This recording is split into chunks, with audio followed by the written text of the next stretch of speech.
கிறிஸ்துவுக்குள் மிகவும் பிரியமான தெய்வ பிள்ளைகளே, பரலோக மன்னா நிகழ்ச்சி மூலம் உங்களை சந்திப்பதில் என் இருதயம் கர்த்தருக்குள் மிகுந்த மகிழ்ச்சி அடைகிறது. உங்கள் எல்லாரையும் இயேசு கிறிஸ்துவின் இன்பின் நாமத்தினாலும் கிராஸ் டிவி ஊழியங்கள் சார்பாக என் அன்பின் வாழ்த்துக்கள்.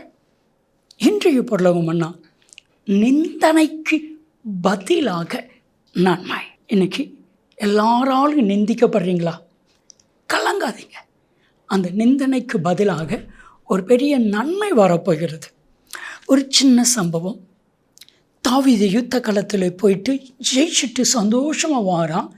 சவுளுடைய சொந்தக்காரனாக சீமேகி தாவீதை நிந்திக்கிறான்.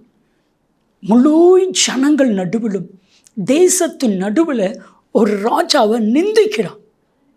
இன்றைக்கி ஒரு முதலமைச்சரை நிந்திச்சா விட்டுருவாங்களா? பிரதமரை நிந்திச்சா விட்டுருவாங்களா? நிந்திக்கிறான். அப்போதான் 2 சாமுவேல் 16:12 இவனை ஒன்றும் செய்யாதீங்க, விட்டுருங்க, இவன் நிந்திக்கிற அந்த நிந்தனைக்கு பதிலாக நன்மையை கர்த்தர் எனக்கு கொடுப்பான். நல்ல கவனிங்களேன். நிந்தித்த சீமேகி மரித்து போனான். ஆனால் கர்த்தர் தாவீதை நன்மையினால் நிரப்பினான். உங்களையும் நன்மையினால் நிரப்புவான்.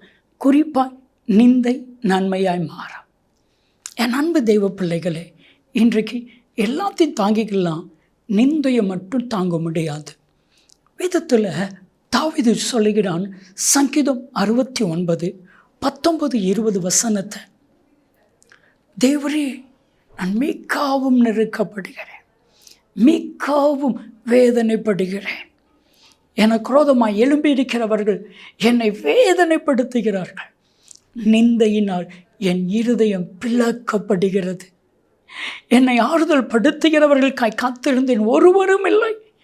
தேற்றுகிறவர்களுக்காய் காத்திருந்தேன், ஒருவனையும் காணேன்.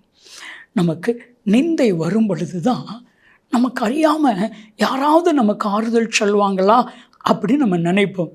ஆனால் அந்த நேரத்தில் ஆறுதல் வருமானா? ஆறுதல் வராது.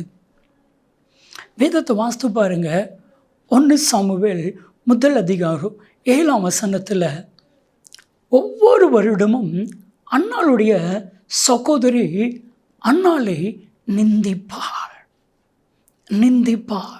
நீ மலடி, நிந்திப்பாள். உன்னால் பிள்ளை பெற்றுக்கொள்ள முடியாது, நிந்திப்பாள். இப்போ வேதனையோடு தேவனுடைய ஆலயத்தில் போய் ஜெபம் பண்ணினால் ஏலி வந்து சொல்கிறான், குடிச்சு வெறிச்சிருக்கிற, போதும். ஏற்கனவே ஒரு நிந்தை.